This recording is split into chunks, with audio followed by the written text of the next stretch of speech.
ये कहानी आशापुर नाम के एक छोटे से गांव की है। आशापुर गांव के लोग साधारण जीवन जीते थे। इस गांव में ज्यादातर किसान थे जो अपनी आजीविका के लिए बारिश पर निर्भर रहते थे। इसी गांव में रामू नाम का एक किसान रहता था।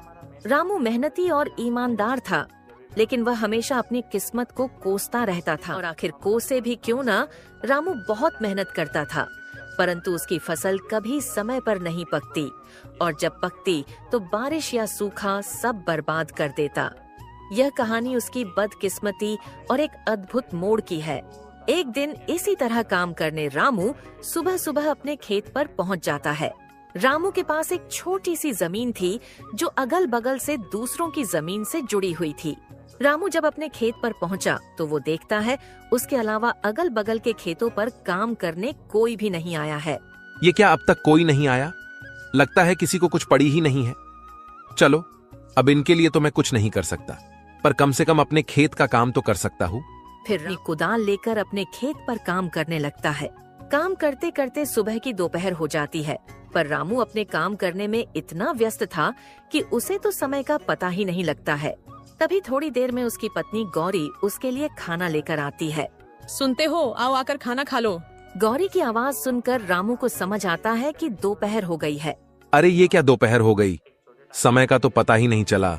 चलो, अब गौरी खाना लेकर आ गई है तो खाना खाकर थोड़ी देर आराम करके फिर काम करता हूँ। रामू गौरी के साथ खेतों के पास वाले पेड़ के नीचे बैठकर खाना खाने लगता है। क्या हुआ जी? लगता है आज कुछ ज्यादा ही थक गए हो। हाँ, आज सुबह से लगातार खेतों पर काम कर रहा था। सुबह की दोपहर हो गई, पता भी नहीं चला। तो आपने थोड़ी देर आराम क्यों नहीं किया? मैं क्या करता, अगल बगल के खेतों पर कोई काम करने आया ही नहीं, तो मुझे लगा अभी दोपहर होने में समय है, इसलिए मैं भी लगा रहा। वो तो तुम आई तो पता चला कि दोपहर हो गई। क्या हुआ, अब तक कोई आया क्यों नहीं खेतों पर काम करने? वही तो, इन लोगों का ही सही है, जब मर्जी आते हैं, जब मर्जी जाते हैं। और एक मैं हूँ जो इतनी मेहनत करता हूँ, फिर भी पता नहीं कैसी किस्मत है मेरी, जो हमेशा कोई ना कोई बहाने से मेरी मेहनत बर्बाद कर ही देती है। रामू को इतने परेशान देखकर गौरी उसे दिलासा देने की कोशिश करती है। आप इतना क्यों दुखी हो रहे हो? आपको पता है ना, आप मेहनत करते हो तो बस, किस्मत को क्या कोसना। आज आपकी किस्मत साथ नहीं दे रही है, पर क्या पता कल आपकी किस्मत आपका साथ देने लगे। हाँ गौरी, पर ये कल कब आएगा? कब मेरी किस्मत मेरा साथ देने लगेगी? मैं जब सोचता हूँ कि इस बार कोई परेशानी नहीं होगी, तो फिर कहीं ना कहीं से कोई ना कोई परेशानी आ ही जाती है। कभी कभी तो मुझे लगता है कि विधाता को भी मुझे परेशान करने मजा आता है। आप निराश मत होइए। देखिए, आप बस अपने मेहनत पर ध्यान दीजिए। मुझे पूरा भरोसा है कि आज नहीं तो कल आप खुद मुझे कहेंगे कि लगता है किस्मत मेरा साथ दे रही है। देखते हैं गौरी, ये समय कब आता है। रामू को खाना खिलाकर गौरी वहाँ से चली जाती है और रामू फिर से अपने खेत में काम करने लगता है। रामू अपने खेत में काम कर ही रहा होता है, तभी वहाँ बगल वाले खेत का मालिक हरि आता है। रामू को काम करता देख हरि उसे आवाज लगाता है। और रामू भाई, क्या हाल है? लगता है आज कुछ जल्दी ही आ गए थे खेत पर काम करने। जल्दी जल्दी कैसी हरि भाई, दोपहर हो चुकी है। तुम आज कुछ ज्यादा ही देर से आए हो। हाँ भाई, आज थोड़ा देर से उठा था तो सोचा दोपहर का खाना खाकर ही जाता हूँ खेत पर। पर तुम्हें क्या हुआ है रामू भाई? खेत को देखकर लग रहा है तुम्हारा पूरा काम हो गया है, पर तुम्हारे चेहरे को देखकर लग रहा है काम अब तक शुरू भी नहीं हुआ है। नहीं भाई, ऐसी कोई बात नहीं है, वो बस अपनी किस्मत को लेकर थोड़ा परेशान था। अरे रामू भाई, कब तक अपनी किस्मत को कोसते रहोगे और कब तक किस्मत के भरोसे चलते रहोगे? अब किस्मत को कोसू नहीं तो क्या करूं भाई? तुम तो जानते ही हो ना, पिछले साल बाढ़ आई, फिर सूखा पड़ गया था, और अब जब इस साल कोई प्रकोप नहीं है तो दिन ब दिन मंडी में अनाज के दाम गिर रहे हैं। भाई मुझे एक बात बताओ, हम दोनों के खेत एक दूसरे के अगल बगल में हैं, यानी तुम्हारे खेत में जो आफत आई होगी वही मेरे यहाँ भी हुआ होगा, पर मैं तो नहीं कोस रहा अपनी किस्मत को। हाँ, मैं भी मानता हूँ कि किस्मत का साथ बहुत जरूरी होता है, पर सुनो भाई, मेहनत का फल जरूर मिलता है। कभी कभी हमें किस्मत को बदलने के लिए खुद कदम उठाने पड़ते हैं। मैं कुछ समझा नहीं भाई, जरा विस्तार से बताओ। रामू भाई, तुम खेती के अलावा क्या करते हो? रामू हरि का ये प्रश्न सुनकर थोड़ा चौंक जाता है। उसे लगा कि शायद हरि के पास कोई ऐसी बात है जो उसकी समस्या का समाधान कर सकती है। हरि भाई, मेरे पास खेती के अलावा और कोई काम नहीं है। मेरे पिता और दादा भी यही करते थे। पहले दादा की जमीन पिताजी को मिली थी, और अब मुझे, तो हम हमेशा से अपनी जमीन पर ही निर्भर रहे हैं। देखो भाई, वो पहले का समय था जब खेती किसानी से तुम अपना और अपने घर वालों का पालन पोषण कर सकते थे, पर अब तुम्हें उसके अलावा भी कुछ करना पड़ेगा। हरि भाई, खेती के अलावा क्या करूं? भाई मैं तुम्हें बताऊंगा, नहीं दिखाऊंगा। पहले तुम फटाफट से अपना सारा काम निपटा लो और मैं मेरे खेत का काम कर लेता हूँ, फिर मैं तुम्हें मेरे साथ अपने घर ले जाता हूँ। ठीक है भाई, मैं अभी अपने खेत का काम निपटा लेता हूँ। फिर दोनों जान अपने अपने खेतों में काम करने लगते हैं।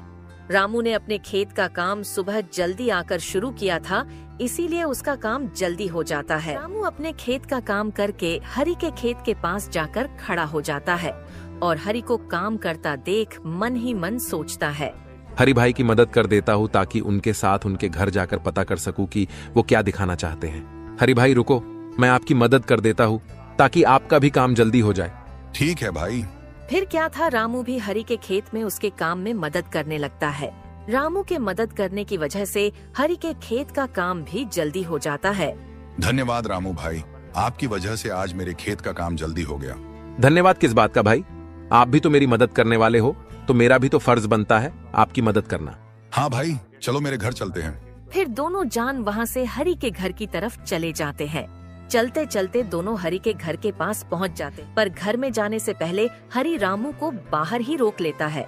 रामू भाई, तुम बहुत परेशान थे, इसीलिए मैं तुम्हें अपने साथ अपना ये राज बताने लाया हूँ।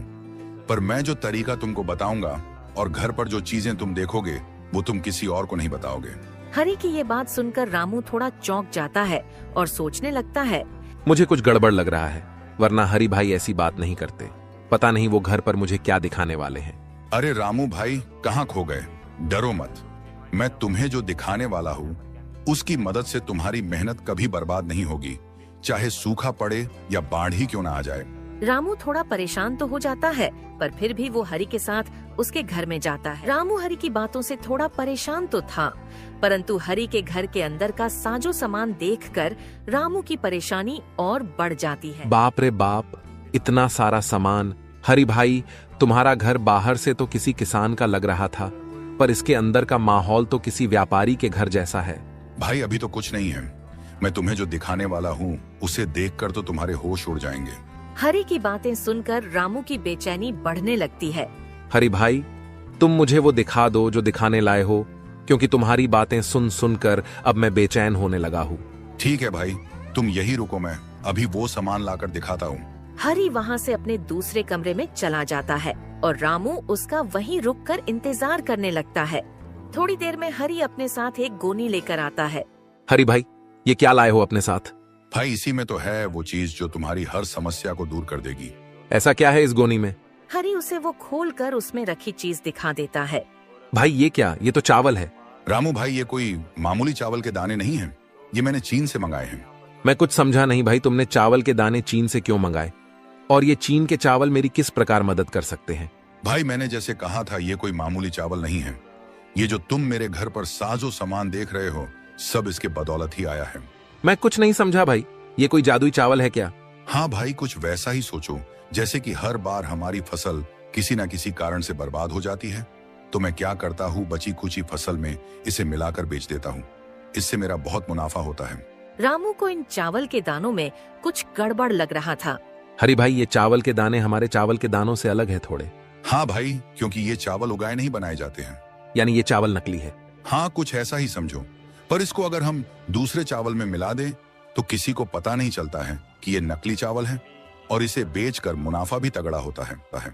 भाई पर ये तो गलत है, ऐसे नकली चावल कोई व्यक्ति खाएगा तो उसकी तबीयत खराब हो सकती है। हाँ, तो उससे हमें क्या, हमें तो इसे बेचकर मुनाफा मिलेगा, हम उसमें खुश हैं। हम दूसरों की क्यों सोचें? जब हमारी फसल खराब हो जाती है, हमारे घर वाले भूखे मरते हैं, तो कोई पूछने आता है क्या? तो हम क्यों दूसरों की सोचकर अपना नुकसान कराएं?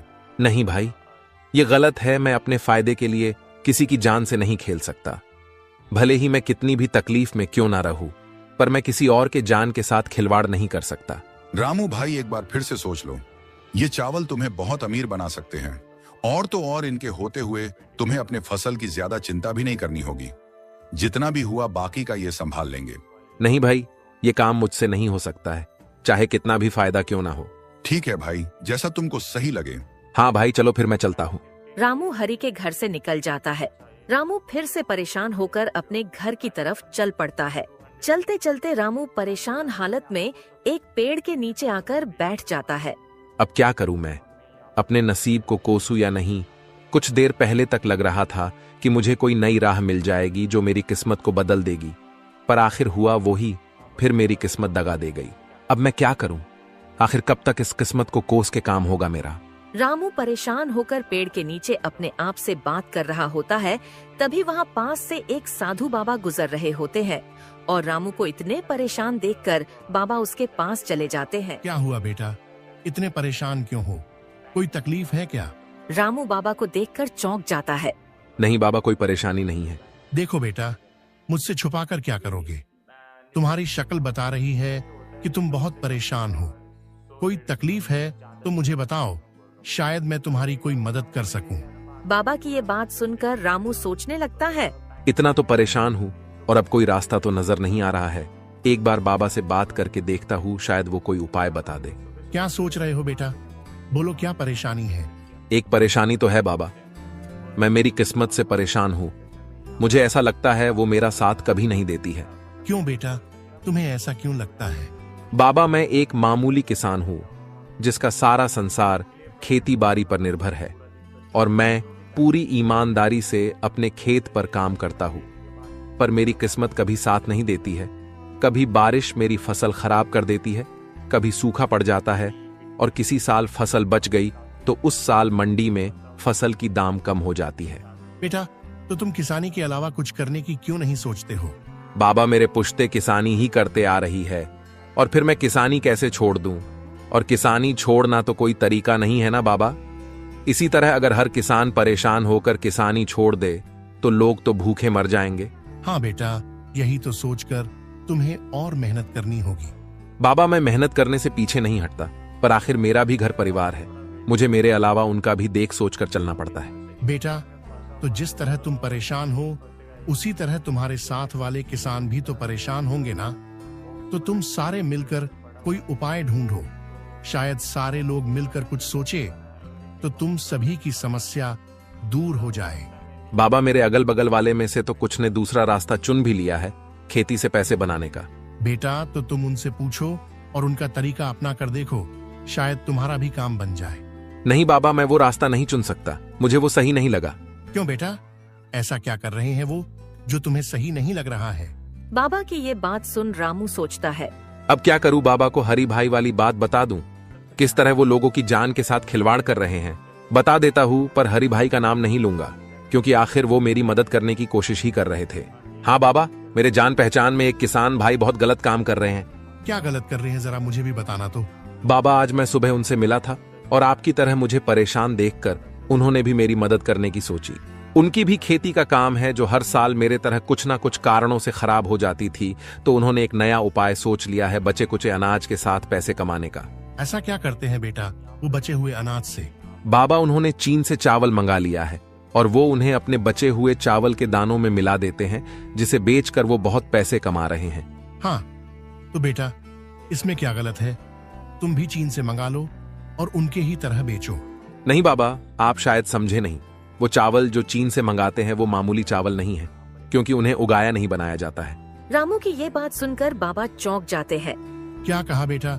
चावल जिन्हें उगाया नहीं बनाया गया है, यानी वो नकली चावल है?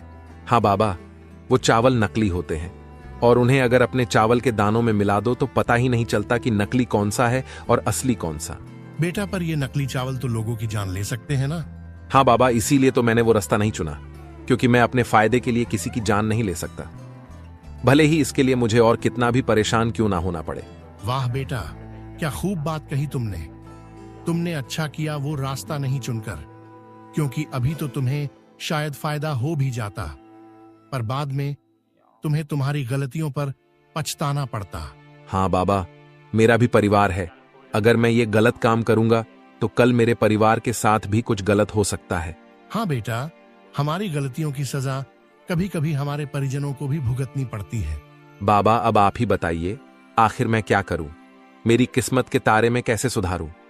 आखिर मेरा भी परिवार है, मुझे उनका भी तो सोचना पड़ेगा। बाबा बेटा, तुम मेरा एक काम करो तो मैं तुम्हें इस समस्या से बाहर निकलने में मदद करूंगा। बोलिए बाबा, मैं क्या करूं? मैं आपके सारे काम करने तैयार हूं, बस आप मुझे इस समस्या से बाहर निकालिए। बेटा, तुम्हें कुछ ज्यादा नहीं करना है। तुमने कहा ना तुम्हारा भी परिवार है, तो तुम्हें बस उनसे जाके ये चीन के चावल वाली बात बतानी है, क्योंकि तुमने अपना सोचकर मना कर दिया। पर क्या तुमने अपने परिवार वालों से पूछा इस बारे में? नहीं बाबा, नहीं पूछा किसी से भी। तो एक बार उनसे पूछकर देखो उनका इस बारे में क्या कहना है। फिर कल सुबह तुम मुझे यही मिलना, मैं तुम्हारा इंतजार करूंगा। ठीक है बाबा, मैं मेरी पत्नी से इस बारे में बात करके आपको कल सुबह यही मिलता हूँ। फिर क्या था, रामू वहाँ से अपने घर के लिए निकल जाता है। रामू घर पहुँचते ही सबसे पहले अपनी पत्नी गौरी को आवाज लगाकर बुलाता है। गौरी, मैं खेत से आ गया हूँ, जरा यहाँ आना, तो तुमसे एक जरूरी बात करनी है। रामू की आवाज सुन गौरी वहाँ आती है। हाँ बोलिए, आपने मुझे बुलाया? हाँ, मुझे तुमसे कुछ जरूरी बात करनी थी। बोलिए, क्या बात करनी है? गौरी, तुम तो जानती हो हमारी खेती से कुछ समय से हमें कोई मदद नहीं मिल रही है। हाँ, आज दोपहर को तो आप बता रहे थे, वही ना? हाँ गौरी, वही। पर आज तुम्हारे जाने के बाद मेरे साथ एक घटना हुई जिसके बारे में मुझे तुम्हें बताना है। आज जब तुम चली गई, तुम्हारे जाने के बाद वहां मेरे एक किसान भाई आए और मुझे परेशान देख उन्होंने मुझे मेरे परेशान होने का कारण पूछा। तो मैंने सारी बात बता दी। पर गौर करने की बात यह है कि जो हाल मेरा था, कुछ वैसा ही हाल उनका भी था, पर उन्होंने इस परेशानी से निकलने का एक रास्ता ढूंढ लिया है। क्या बात है? कौन है वो? और आप उनसे वो तरीका क्यों नहीं पूछते? इससे आपकी भी समस्या दूर हो जाएगी। कौन है वो मत पूछो, मेरे एक शुभ चिंतक ही समझ लो। पर पहले तुम मेरी पूरी बात सुन लो। मैंने जब उनको अपनी समस्या बताई तो उन्होंने उससे निकलने का रास्ता तो बताया, पर वो रास्ता थोड़ा अटपटा है। अटपटा? ऐसा कैसा तरीका है, मुझे बताइए जरा, मैं भी तो सुनो। जैसे मेरी फसल कभी बारिश की वजह से खराब हो जाती थी तो कभी सूख जाती थी, वैसे ही उनकी भी हालत थी। पर अब वो चीन से चावल मंगाते हैं। क्या कहा? चीन से चावल? हाँ गौरी, वो चीन से चावल मंगाते हैं और फिर उनको अपने पास बचे हुए चावल के दानों में मिला देते हैं और बाजार में बेचते हैं। इससे उन्हें बहुत फायदा होता है और किसी को नहीं समझता कि असली कौन सा है और नकली कौन सा। रामू की ये बात सुनकर गौरी थोड़ा आश्चर्य में पड़ जाती है। मैं कुछ समझी नहीं, असली चावल नकली चावल? हाँ गौरी, चीन से लाए हुए चावल नकली चावल होते हैं। उन्हें उगाया नहीं बनाया जाता है और वो काफी सस्ते मिलते हैं। उन्हें सस्ते में लाओ और अच्छा मुनाफा कमाओ। पर नकली चावल तो खाने में जानलेवा साबित हो सकते हैं, तो ये तो बहुत गलत बात है, अपने मुनाफे के लिए किसी की जान लेना। हाँ, मुझे भी ये गलत लगा तो सोचा एक बार तुम्हारी भी राय लेकर देख लेता हूँ, क्योंकि मेरी इस परेशानी से तुम भी तो परेशान हो और सिर्फ मेरे मना करने से अच्छा है एक बार तुम्हारी भी राय लेना मुझे सही लगा। नहीं जी, हम एक बार के लिए भूखे सो जाएंगे, पर किसी के साथ ऐसा धोखा करके पैसे कमाना बहुत गलत होगा। आज हम चैन से सो जाएंगे, पर कल उन गलतियों का भुगतान हमें किसी न किसी तरह चुकाना ही पड़ेगा। गौरी की ऐसी बातें सुनकर रामू बहुत भावुक हो जाता है। वाह गौरी, मुझे आज तुम पर बहुत नाज हो रहा है, क्योंकि तुम भी बिल्कुल मेरी तरह सोच रही हो। चलिए ये सब बातें छोड़िए, इन गलत बातों को अपने ऊपर हावी मत होने देना। आप और मेहनत कीजिए, देखना बहुत जल्द आपको कामयाबी मिलेगी। फिर क्या था, गौरी की ऐसी बातों ने रामू का हौसला और बढ़ा दिया था। फिर अगली सुबह रामू बाबा से मिलने अपने घर से निकलता है। रामू जब वहाँ पहुँचता है तो बाबा वहाँ नहीं होते हैं और बाबा को वहाँ नहीं पाकर वो थोड़ा मायूस हो जाता है। ये क्या, बाबा तो यहाँ नहीं है? अब क्या, कहाँ से मिलेगा मुझे मेरी परेशानी का हल? रामू अभी अपने आप से बातें कर ही रहा होता है, तभी बाबा अचानक से प्रकट हो जाते हैं। आ गए बेटा तुम। बाबा को अचानक से प्रकट होता देखकर रामू थोड़ा डर जाता है और अपने मन में सोचने लगता है, बाप रे बाप, ये तो कोई मायावी बाबा लग रहे हैं। अभी के लिए मेरा यहाँ से निकलना ही सही रहेगा। अरे बच्चा, डरो मत, ये तो मेरी एक छोटी सी शक्ति है, मैं कोई मायावी नहीं हूँ। नहीं बाबा, मैं डरा नहीं था, बस थोड़ा चौंक गया था। बोलो बेटा, क्या तुमने वो काम किया जो मैंने तुमसे कहा था? हाँ बाबा, मैंने मेरे पत्नी से उन चीन के चावल के बारे में बात की और उसे ये भी बताया कि इनसे हमें बहुत फायदा होगा, पर उसकी सोच पूरी मेरी तरह है। उसने भी ये गलत काम करने से मना कर दिया। उसने तो ये तक कहा कि हम एक समय पर भूखे रह सकते हैं, पर किसी के साथ इस तरह धोखा करके पैसे नहीं कमा सकते। रामू की ये सारी बातें सुनकर बाबा बहुत प्रसन्न होते हैं। ये तो बहुत अच्छी बात है बेटा कि तुम्हारी घर वाली की सोच बिल्कुल तुम्हारी तरह है। बाबा, अब आप मुझे कोई तरीका बताइए जिससे मेरी समस्याएं दूर हो सके।